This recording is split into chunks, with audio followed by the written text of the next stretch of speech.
Hello everyone and welcome to the Overtaking challenge at Bathurst in the Pagani Hyuara. Just going to do a quick guide on this challenge. It was the first challenge I've done since before Christmas on Gran Turismo, and here's some quick tips for you. So coming to this first part, you just want to brake casually, don't go in over aggressive, but you want to get as close as you can to this Lotus. You essentially want to straight line this chicane as much as possible so you get a really good line for this right-hander. As you can see, I can carry a lot more speed because I've got a good line, and I dart for the inside. Now I do touch that Aventador slightly, but because it's a graze, it keeps me. You got to be careful on the exit of any oversteer, any sort of touch, and it will cause you to get oversteer. You can see my Ghost is slightly ahead there, but I still keep pushing. You want to slide around that corner with throttle off mainly, and then brake hard for this left-hander. Now, this corner is going to want to push you out constantly throughout the corner. You can slightly graze the Ferrari if you really need to, but we're trying to aim for a clean lap. On the exit, be careful of any oversteer again. This wire has a lot of power. You have to be careful. Now during that downhill section, you're going to find you're going to have a lot of understeer, and in some braking zones a lot of oversteer. So you do have to be careful during all those lefts and rights. Make sure you watch out for any weight transfer as well, because the car is moving left to right, the weight will start moving. That's why you want to straight line as many of the chicanes as possible, like the first one. It just stops all that sort of stuff. You want to slipstream this Aventador now though, down this straight. If you leave it any later, you're going to want to just stay to the side of him. You want to try and use as much of the track as you can and turn in very early. You're going to understeer. As soon as you're straight, brake. Brake as hard as you can. Drop down to third gear, even second gear on occasions. Depends how fast you come into here. I drop to second gear, I get a really good line. The car is really stable. Now you may find that the car gets very unstable very quickly, so try and bring it back together. Don't touch the curbs here. Touching the curb, you can see I'm coming on and off the throttle, but if you touch any of the curbs, you're going to get a really sharp oversteer moment. It could spike and throw you straight into the barriers and lose you the time.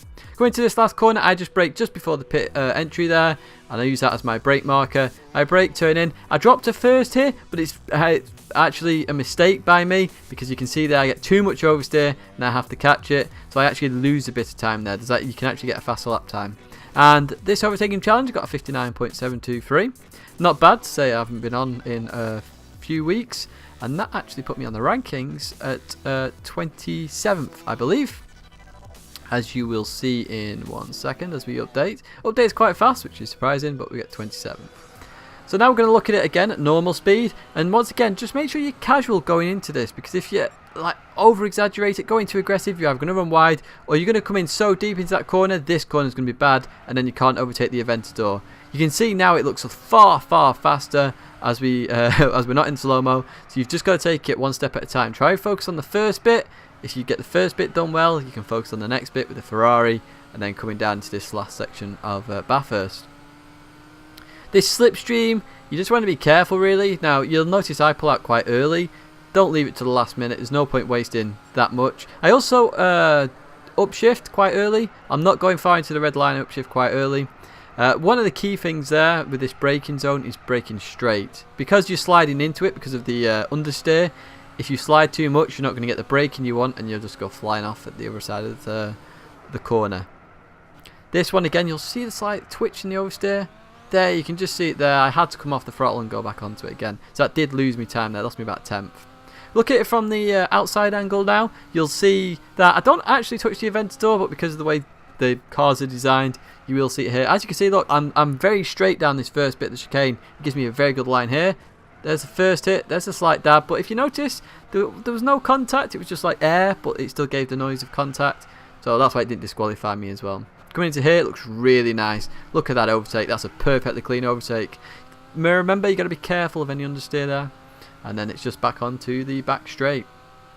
So the key things with this car really is making sure you watch the weight transfer, watch any oversteer. It's always nice to upshift early in this car. It's got enough power to do so, to get around the section of track, and make sure you brake in a straight line, as we do again here. If you're braking and the car's sliding, you're not going to get the full potential of the brakes because the tyres don't have traction. If the tyres have traction, you can brake fully, and then you can slow down enough for the corners. Once again, look at that straight line.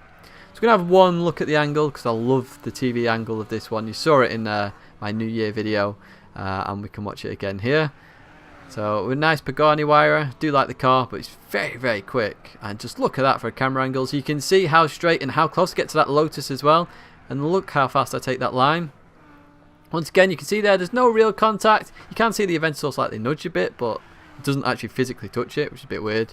And then coming down into here, it just looks so nice with that Ferrari there as well.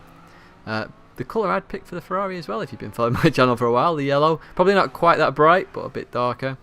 I'm going to do some more of these seasonal events and the overtake ones, and put some more guides of these up. I hope you've enjoyed this video, sort of my first guide back after the new year.